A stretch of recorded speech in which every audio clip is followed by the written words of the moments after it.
The Valoran Military Academy stood like a monument of power on the frozen moon of Tetheris Prime, and inside its ancient walls, the finest young officers from 12 allied species trained to become the next generation of Galactic Defenders. Instructor Calvaros walked through the corridors with all 4 of his arms clasped behind his back, his gray-scaled skin reflecting the dim lights above him as he made his way toward the senior viewing chamber.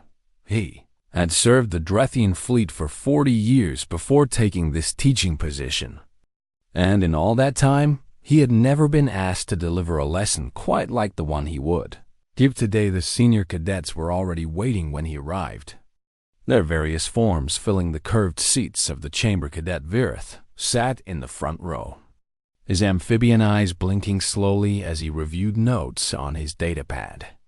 Always the studious one among the Servani students behind him, Cadet Zilara clicked her mandibles impatiently, the young Krathosi female never enjoying moments of stillness.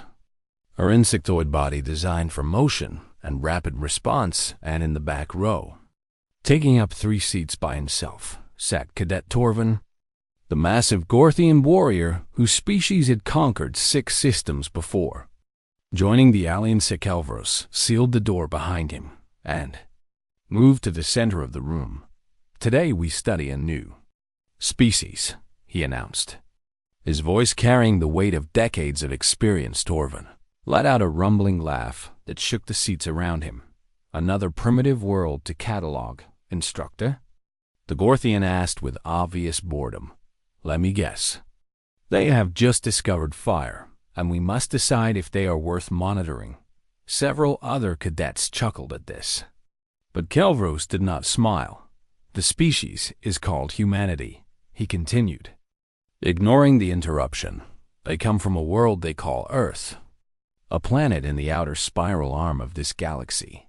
Virith's webbed fingers moved across his datapad. "I have heard of them," the Servani said. "They achieved faster than light travel less than 100 years ago. A remarkably young species by galactic standards." "Young and weak," Zilara added, her compound eyes showing little interest. "What could they possibly teach us about warfare?" Calvaros turned to face his cadets directly, and something in his expression made the room fall silent. 3 days ago, the Galactic Council received a full intelligence report on human military capabilities, he said slowly. After reviewing this report, the Council classified humanity as a Category 7 threat. The silence that followed was absolute. Torvin leaned forward, his massive frame suddenly tense. "That cannot be correct," the Gorthian said, all trace of humor gone from his voice. "Category 7 is reserved for existential threats, species capable of threatening the entire alliance. The Shar Empire was Category 7, Virith added, his voice barely above a whisper. They conquered half the galaxy before they were stopped, and it took the combined might of every known civilization to defeat them. I am aware of the history," Calvaros replied calmly. Zilara's mandibles clicked rapidly, a sign of agitation in her species. "There must be an error in the assessment," she insisted. "Humans have only had spaceflight for a century. How could they possibly pose that level of threat?" "That is what we are here to discover," Calvaros said, moving to the control panel at the front of the room. "The Council has provided us with visual recordings of human conflict, footage captured by their own recording devices over the past several centuries." He pressed a sequence of buttons and the lights dimmed. "What you are about to see has not been edited or enhanced in any way," he warned. "These are authentic recordings of humans fighting other humans." "Humans fighting humans?" Torvin asked with confusion. "They wage war against their own kind?" "Constantly," Calvaros answered. "In fact, there has not been a single generation in human history that did not experience large-scale warfare." The cadets exchanged uncertain glances. Most civilized species had moved beyond internal conflict long before achieving spaceflight, directing their aggressive impulses outward toward conquest or channeling them into structured competition. The idea of a species perpetually at war with itself seemed inefficient at best and self-destructive at worst. The first footage comes from a conflict humans call World War II, Calvros explained. This war occurred approximately 150 years ago and involved nearly every nation on their planet. A global war? Virith asked, his analytical mind struggling with the concept. What resources could possibly be worth that level of conflict? You will see that humans do not always fight for resources, Calvros said. And there was something in his voice that the cadets had never heard before. It took them a moment to recognize it as fear. This specific recording documents an event the humans call D-Day, an amphibious invasion of a heavily fortified coastline. The instructor continued. I want you to pay close attention to human behavior under fire. He activated the footage, and the screen came to life. Cadets saw a gray ocean filled with thousands of metal vessels, each one packed with human soldiers in identical uniforms. The boats moved toward a sandy beach, and as they approached, the water around them began to erupt with explosions. Those defensive positions are well established, Zilara observed, her tactical training kicking in. Any sensible commander would withdraw and seek an alternative landing zone. The boats did not withdraw. Instead, they continued forward until they reached the shallow water. And then the front ramps dropped open. What happened next would haunt the cadets for the rest of their lives. Humans poured out of the boats and into the water. And immediately, they began to die. Projectile weapons tore through their ranks. Explosions sent bodies flying through the air, and the water turned red with blood. But the humans did not stop. They did not retreat. They did not surrender. They kept moving forward, stepping over the bodies of their fallen companions, charging directly into the fire that was killing them. This is madness, Torvin whispered, his warrior pride shaken by what he was witnessing. No, Calvros replied quietly. This is humanity. The footage continued, showing a human soldier dragging a wounded companion to cover behind a metal obstacle on the beach. The soldier checked his companion's wounds, left him with a medical kit, and then turned and ran back into the killing field to find more wounded. Why would he do that? Virith asked, his voice trembling. The logical action would be to remain in cover and wait for the assault to succeed or fail. Humans have a concept they call leaving no one behind. Calvros explained.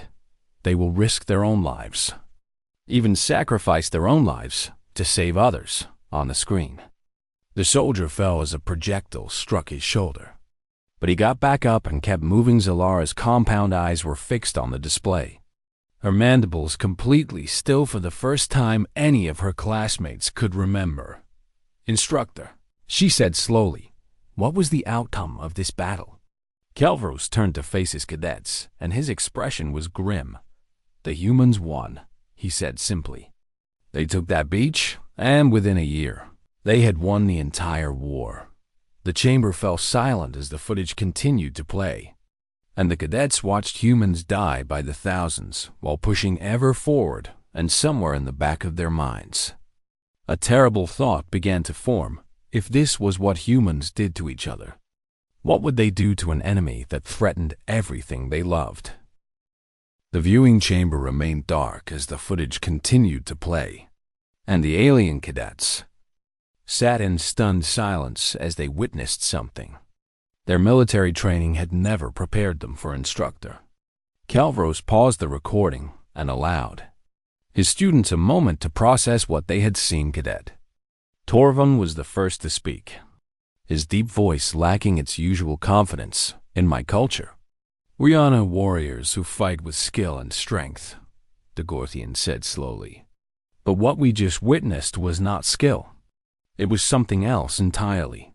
It was stubbornness, Virith offered, his analytical mind searching for an explanation. They simply refused to accept defeat. No species should be able to function under those conditions, Zilara added, her mandibles clicking with nervous energy. The psychological trauma alone should have broken their will to fight. Calvros nodded at their observations. "You are beginning to understand," he said. "Humans possess a quality that most galactic species lack. A quality that makes them extremely dangerous." He moved to the control panel and prepared the next segment of footage. "The battle you just witnessed was not an isolated incident," he continued. "Throughout that same war, humans demonstrated this same behavior repeatedly. The screen flickered and a new image appeared, showing a frozen landscape covered in snow and ice. This is footage from a battle humans call the Battle of the Bulge," Calvros explained. "It took place during winter conditions that would be lethal to most species in this room." "What is the temperature?" Virith asked, his amphibian biology making him particularly sensitive to cold environments. "The recordings indicate temperatures far below the freezing point of water," Calvros answered. "Cold enough to cause permanent damage to unprotected flesh within minutes." The footage showed human soldiers moving through the frozen forest, their breath visible in the frigid air. They wore thick clothing that covered most of their bodies, but their faces showed signs of frostbite and exhaustion. "Their bodies are failing," Zilara observed. "Their movements are sluggish and uncoordinated. They should withdraw to warmer positions and recover." They did not withdraw. Calvros said simply the footage shifted to show a group of armored vehicles that humans called tanks. And inside one of these vehicles, a young human identified in the records as Corporal Kevin Marsh. He was operating the main weapon of the tank, a large projectile launcher capable of destroying enemy vehicles and fortifications. The temperature inside these vehicles was only slightly warmer than outside, Calvros explained. The humans operating them suffered from frozen limbs and equipment failures. On the screen, Corporal Marsh's tank encountered an enemy position and engaged in combat. The footage showed the young human working his weapon with mechanical precision, even as his breath formed ice crystals on the metal surfaces around him. "His fingers must be frozen," Virith said with disbelief. "How is he still operating that equipment?" "Humans have an ability to ignore physical pain and discomfort when they believe their mission is important enough," Calvros explained. "They call it pushing through." The battle footage continued, showing Marsh's tank taking damage from enemy fire smoke filled the interior and the vehicle stopped moving. But the crew did not abandon their position instead. They continued to fight from their disabled tank until reinforcements arrived. "They should have retreated," Torvin said, though his voice carried a hint of respect. "Any Gorthian commander would have ordered a tactical withdrawal." Human military doctrine includes a concept called holding the line, Calvros said. "It means staying in position no matter the cost, even unto death." The footage shifted again to show the aftermath of the battle. Human soldiers were collecting their wounded and dead, their faces showing exhaustion but also something else. "What is that expression?" Zilara asked, studying the human faces with her compound eyes. "They do not look defeated, even though they have suffered terrible losses. That expression is called determination," Calvros answered. "Humans believe that as long as one of them still stands, they have not lost." Virith was rapidly calculating on his datapad, his webbed fingers moving frantically. "Instructor, I have been analyzing the casualty figures from these conflicts," the Servani said with growing alarm. "The losses are staggering, far beyond what any rational species would accept." "What did you find?" Calvros asked, though he already knew the answer.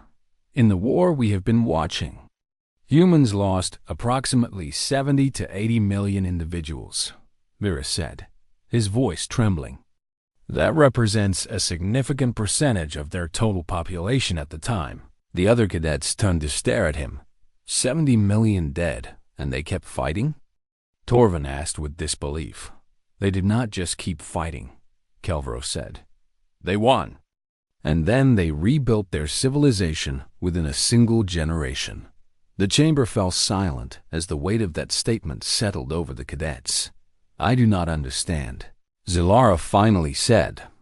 How can any species sustain that level of loss and continue to function? Calvros turned to face his students directly. That is the question the Galactic Council is trying to answer, he said. Because if humans will accept those kinds of losses fighting each other, imagine what they would accept fighting an enemy that threatened their entire species. He activated the next segment of footage. The recordings we have viewed so far come from conflicts fought with primitive technology. He continued, the next footage will show you how humans wage war with modern equipment. The screen displayed an image of a human soldier in advanced armor, carrying weapons that looked far more sophisticated than anything in the previous recordings. This is Lieutenant Nathan Cole, Calvros said. A human Special Forces operator recorded approximately 30 years before first contact. Special Forces? Torvin asked with interest, his warrior culture recognizing the term. Elite soldiers who receive years of advanced training, Calvros explained. They are considered the best warriors humanity produces. How many of these Special Forces soldiers does humanity have? Virith Asked Calvros checked his datapad. Current estimates suggest several 100,000 active operators across various human nations, he answered, with millions more in reserve and training. Torvin's massive hands gripped the armrests of his seats. Hundreds of thousands of elite warriors? The Gorthian whispered, and that is only their special forces, Calvros said. Their standard military numbers in the tens of millions. The chamber fell silent once more. And when Instructor Calvros activated the next footage, the cadets watched with growing dread because they were beginning to understand why the Council had classified humanity as a Category 7 threat, and they were beginning to realize that if war ever came between their species and humanity, victory might truly be impossible. The footage of Lieutenant Nathan Cole began with a night vision recording that bathed the screen in eerie green light. The human soldier moved through a dense urban environment with 5 other members of his team, their movements silent and coordinated as they approached a large compound. This operation was conducted against a fortified position containing approximately 40 enemy combatants. Instructor Calvros explained as the cadets watched. The human team consisted of only 6 operators. Cadet Torvin leaned forward with sudden interest. 6 against 40? The Gorthian asked. Those odds would be considered suicidal for any Gorthian warrior squad. Continue watching. Calvros replied simply on the screen. Lieutenant Cole raised his fist in a signal that brought his team to a halt. The humans communicated through hand gestures alone. No words spoken, no electronic signals that could be detected within seconds. They had split into 3 pairs and began approaching the compound from different directions. Their coordination is remarkable, Zilara observed, her compound eyes tracking the movements with professional interest. They move as a single organism despite being physically separated. The first pair of humans reached the wall and one of them boosted. The other over with practiced ease. The second pair disabled an external security system in less than 10 seconds. Lieutenant Cole and his partner simply waited at the main entrance. Weapons ready, then everything happened at once. The footage showed all 6 humans breaching the compound simultaneously. Their weapons firing with devastating precision. Enemy combatants fell before they could even raise their own weapons. Each human shot finding its target with mechanical accuracy. They are too fast, Earth growing alarm.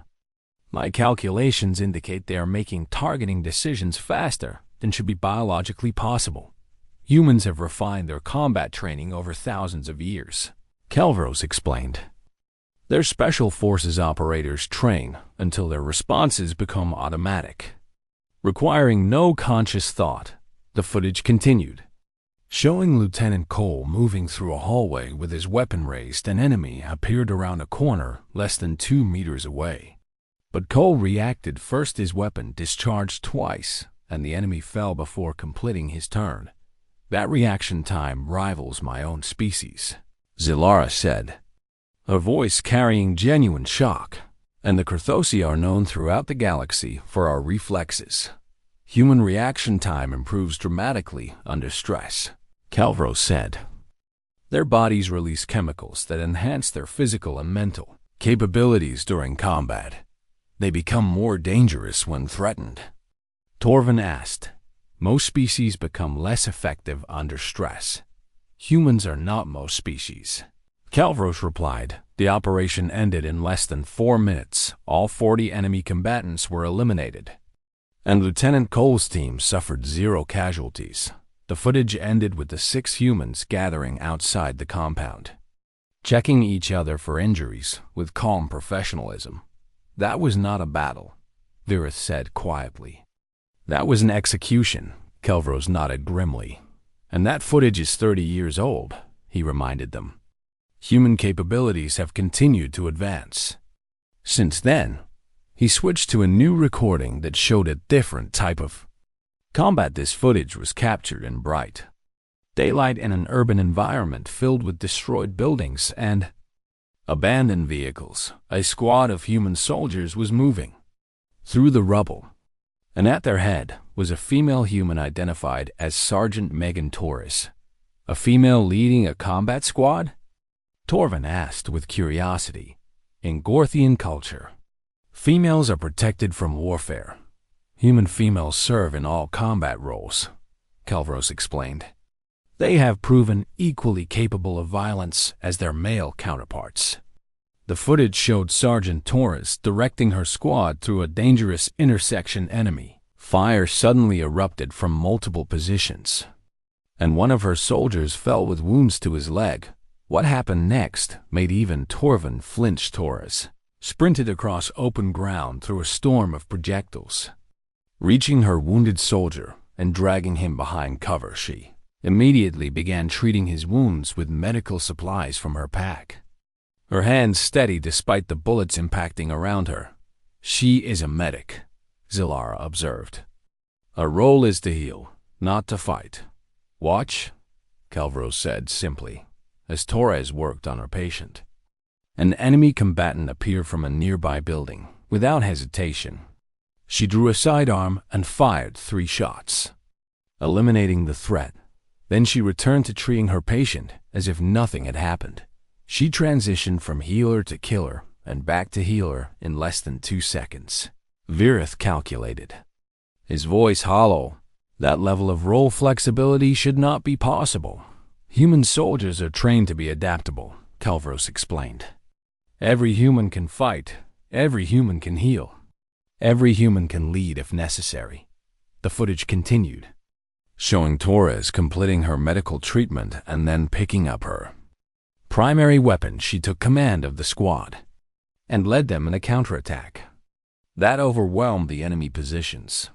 This is what makes humans truly dangerous, Calvros said as the footage ended. They do not have specialized castes or rigid role assignments. Any human can become any type of warrior as the situation demands. The viewing chamber door opened and a new figure entered. The cadets immediately rose to their feet as they recognized Admiral Threx of the Krathosi fleet, a highly decorated officer with decades of combat experience. Please be seated, the Admiral said, clicking her mandibles dismissively. I came to observe this briefing, not to disrupt it. Calvros bowed respectfully. Admiral, we are reviewing human combat capabilities as ordered by the Council. I am aware, Threx replied, settling into an observation seat.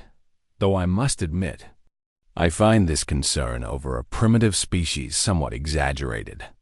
Calvros said nothing but activated another segment of footage. This recording showed a human strike team infiltrating a fortified mountain complex, moving through tunnels and chambers with lethal efficiency.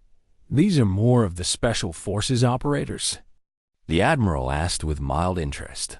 Yes, Admiral, Calvros confirmed.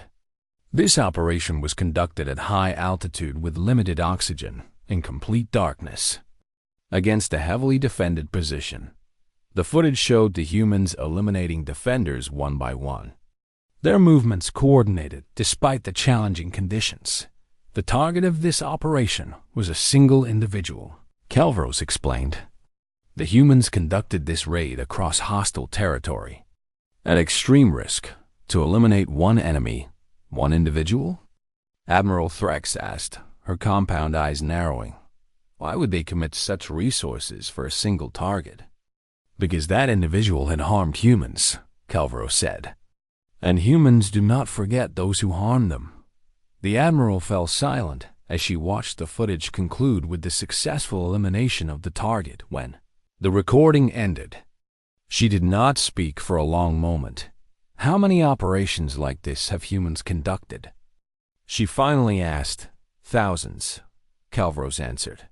Across their entire planet. For their entire history. Admiral Threx rose from her seat and moved toward the door. She paused before leaving and looked back at the cadets. Learn everything you can about these humans, she ordered, because I suspect we will need that knowledge very soon. The door closed behind her, and the cadets turned back to Instructor Calvros. With new understanding in their eyes, the Admiral's dismissive attitude had vanished in minutes, replaced by the same concern that had brought them all to this viewing chamber, and they still had more footage to review. Instructor Calvros called for a brief rest period, and the cadets filed out of the viewing chamber into a nearby common area. None of them spoke at first, each lost in their own thoughts about what they had. Witness Cadet Torvin finally broke the silence as he lowered his massive frame onto a reinforced bench. I have trained since childhood to become a warrior, the Gorthian said quietly.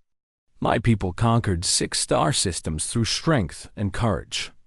He looked at his companions with an expression they had never seen on his face before. But I would not want to fight humans. He admitted. Virith nodded slowly, his webbed fingers still clutching his datapad.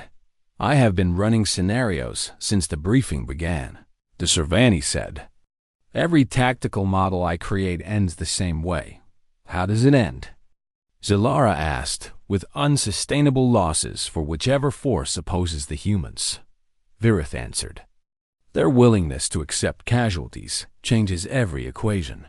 Zilara clicked her mandibles thoughtfully. What I find most disturbing is their versatility, she said. A Krathosi warrior is trained for one role.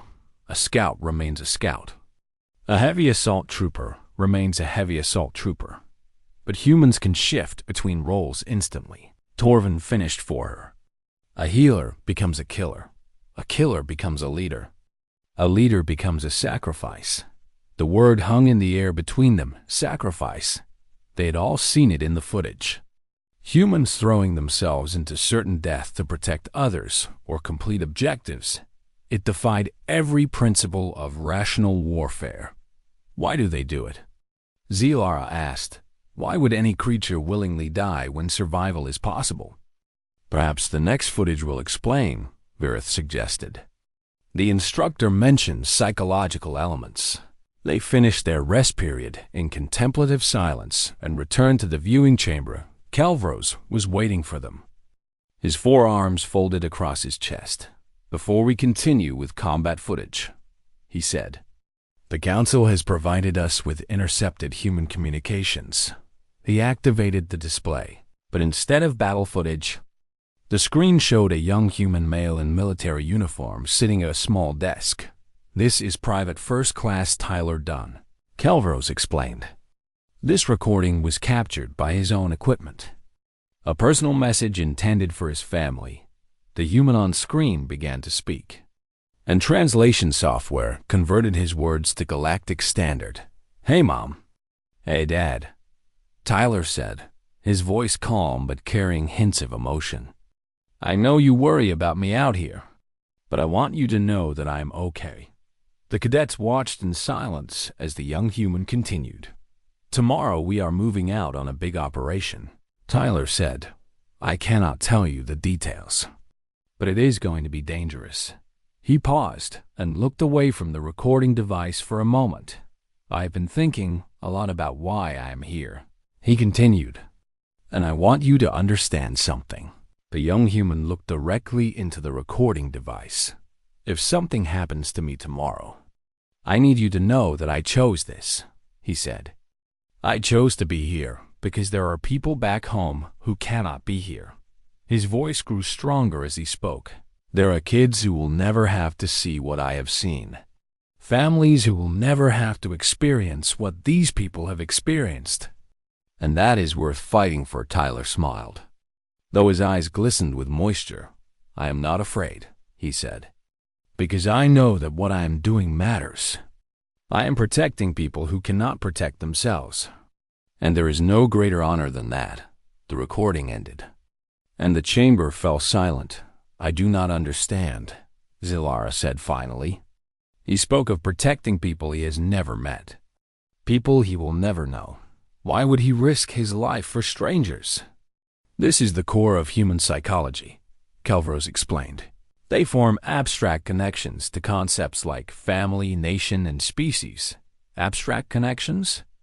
Torvin asked with confusion. "Humans will fight and die for ideas," Kelvros clarified. "Not just for territory or resources or personal survival, but for concepts they believe are worth more than their own lives." Virith's analytical mind struggled with this information. "That makes no logical sense," the Servani said. "An individual who dies cannot benefit from the victory their death helped achieve. Humans do not measure value the way we do," Kelvros replied. "They believe their sacrifice lives on in the people they protected, in the future they helped create." He activated another recording. "This is the final footage we will review," he said. "It documents a human squad led by Staff Sergeant Ashley Morgan." The screen showed a group of 8 human soldiers pinned down behind rubble in a destroyed city enemy. Fire poured in from multiple directions, and the situation was clearly desperate. Morgan's squad was cut off from reinforcement, Kelvros explained. They were outnumbered and outgunned, with no hope of rescue. On the screen, Staff Sergeant Morgan was speaking to her soldiers. The translation software captured her words. "Listen up," Morgan said, her voice steady despite the chaos around her. "We have 2 choices here. We can stay behind this cover and wait to die. Or we can go out there and make them earn every inch." One of her soldiers, a young male with blood on his face, looked up at her. "Sergeant, we cannot win this fight," he said. Morgan smiled, and there was something fierce in her expression. "Maybe not," she replied, "but we can make sure they remember us." She reached for her weapon and attached a blade to the end of it.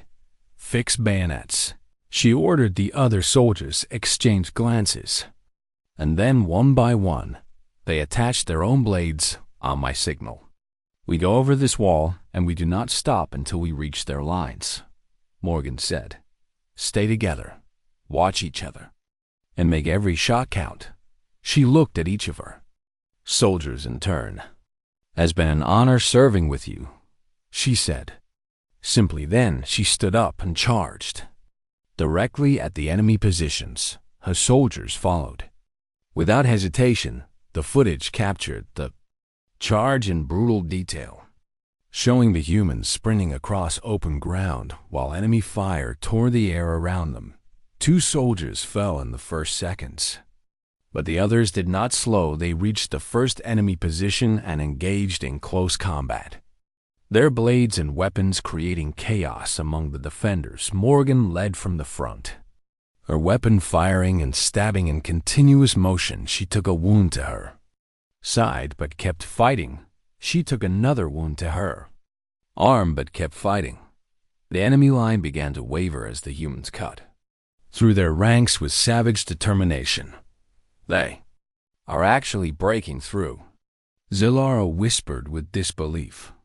The footage showed Morgan's remaining soldiers pushing past the enemy lines, creating an opening for retreat. But Morgan herself did not retreat. She turned back to face the recovering enemy forces, placing herself between them and her escaping soldiers. "Sergeant, come on!" One of her soldiers screamed. "Go!" Morgan shouted back, "That is an order."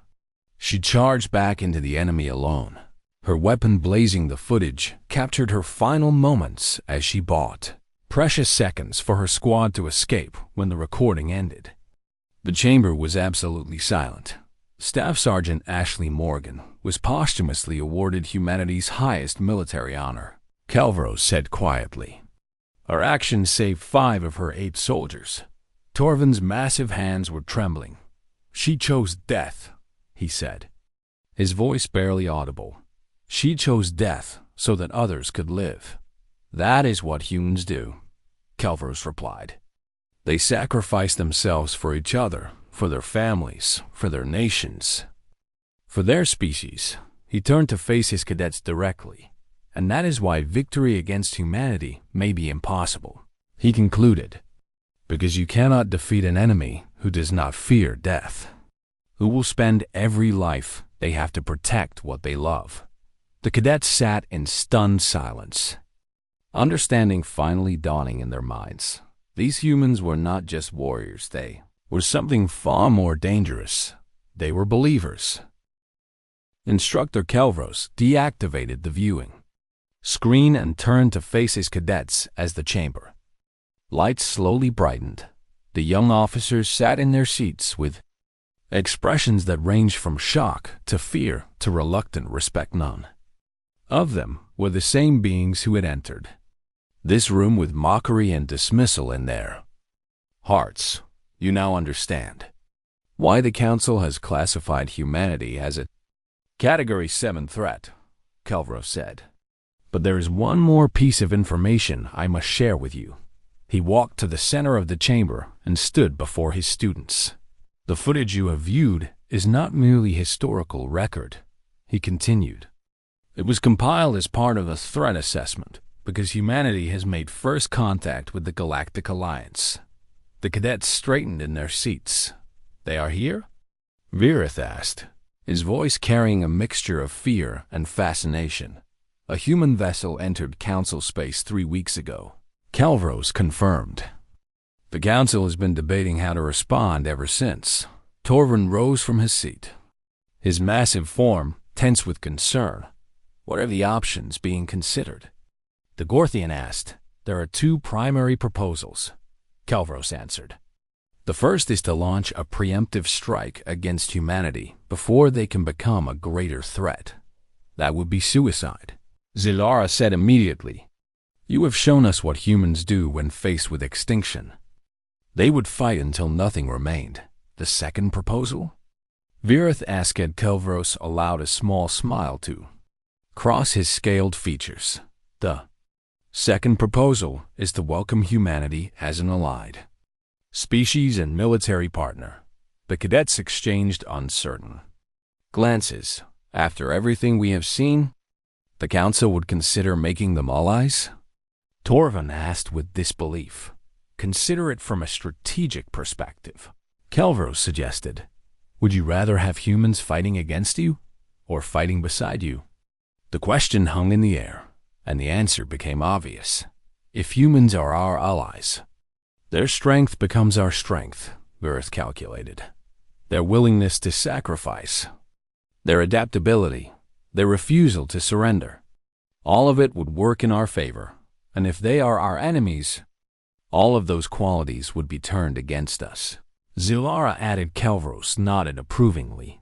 The Council reached the same conclusion, he said, which is why they voted this morning to accept humanity into the Alliance. He moved to the chamber door and opened it. Come, he instructed. There is something you should see. The cadets followed their instructor through the corridors of the academy until they reached an observation gallery overlooking the main diplomatic hall below them. Representatives from all 12 allied species had gathered to witness a historic moment. At the center of the hall stood 2 humans. The first was a male wearing formal diplomatic attire, his posture calm and confident as he surveyed the assembled aliens. That is Ambassador Derek Palmer, Calvros explained quietly. The human selected to represent their species before the Council. The second human was a female wearing a military uniform, covered in decorations and insignia, and that is Captain Samantha Hayes. Calvros continued. commander of the first human vessel to reach our space. The cadets watched as the council president, an elderly Drethian diplomat, approached the human representatives on behalf of the Galactic Alliance. "I welcome humanity as our newest member species," the president announced. "May this be the beginning of a long and prosperous partnership." Ambassador Palmer stepped forward and bowed respectfully. "On behalf of Earth and all her people, I accept this welcome with gratitude and humility," he replied. "We come not as conquerors, but as friends, not as threats, but as partners." He smiled warmly at the assembled aliens. "Humanity has spent too long fighting among ourselves," he continued. "We are eager to turn our energy toward building something greater alongside our new allies." The assembled diplomats applauded politely, though many of them exchanged nervous glances in a corner of the hall. A Krathosi diplomat leaned toward a Drethian representative. "I still do not understand," the Krathosi whispered. "Why did the council agree so quickly to accept these humans?" The Drethian representative glanced up at the observation gallery where the cadets were watching. "Because we saw what they do to each other," he replied quietly, "and we will never give them a reason to do it to us." Down in the hall, Captain Hayes was speaking with several military officers from various species. Her manner was friendly and open, her smile genuine as she answered their questions. "She does not look dangerous," one of the cadets observed. "Neither does a sleeping predator," Torvin replied. "But you would be a fool to mistake stillness for weakness." The cadets watched as the human delegation moved through the hall, greeting representatives and making conversation. They laughed at jokes, expressed interest in alien cultures, and generally behaved like exactly what they claimed to be, friendly newcomers eager to make a good impression. "They seem so peaceful," Zilara said. "They are peaceful," Calvros replied, "until they are given a reason not to be." Virith had been quietly calculating on his datapad. "Instructor," the Servani said, "based on the information we have reviewed, I have a question." "Ask it," Calvros replied. "Humanity fought 2 global wars, countless regional conflicts, and continues to maintain massive military forces, even in peacetime," Virith said. "With all of that violence in their history, how have they not destroyed themselves?" Calvros considered the question carefully. "That is perhaps the most important thing to understand about humans," he said finally. "They are not violent because they enjoy violence. They are violent because they believe some things are worth fighting for." He gestured toward the diplomatic hall below. "When humans find something worth protecting, they will fight to their last breath to defend it." He continued, "And now, they have decided that the galaxy is worth protecting. So we are under their protection now?" Torvin asked. "We are their allies," Calvros corrected. "Which means they will treat us as they treat their own, with loyalty, with sacrifice, with everything they have." The cadets fell silent as they considered the implications below them. Ambassador Palmer had finished his formal greetings and was now engaged in casual conversation with a group of young diplomats. He laughed at something one of them said. A genuine sound of amusement that echoed through the hall. Captain Hayes stood nearby, her eyes constantly scanning the room with professional awareness, even in this moment of celebration. She remained alert and ready. "She is still watching for threats," Zilara observed. "Of course she is," Calvros replied. "That is what humans do. They protect what matters to them." The ceremony concluded and the delegations began to disperse. The human visitors were escorted toward their quarters, passing near the observation gallery where the cadets stood watching Ambassador. Palmer looked up and noticed the young officers observing from above. He raised his hand in a friendly wave and smiled. The cadets hesitated, unsure how to respond. Then Torvin raised his own massive hand in return, and the others followed. The ambassador's smile widened, and he continued on his way. "He waved at us," Virith said with surprise. "As if we were friends," To humans, everyone is a potential friend, Calvaro said. Until proven otherwise, he turned to lead his students back to the academy. Remember what you have learned today, he instructed as they walked. Humanity is not a species to be feared or underestimated. Then what are they? Zelara asked. Calvaros stopped and turned to face his cadets one final time. They are survivors, he said. They are protectors. They are warriors who fight not for glory or conquest, but for each other. He paused, and his expression grew serious. And now, they fight for us as well. The cadets returned to their quarters that night with new understanding. In their hearts, they had entered the viewing chamber as arrogant young officers who dismissed humanity as primitive and weak. They left as something else entirely. They left as the first generation of galactic citizens who truly understood what it meant to have humans as allies. And in the years to come, as they rose through the ranks and faced threats from beyond known space, they would remember what they had learned in that darkened chamber.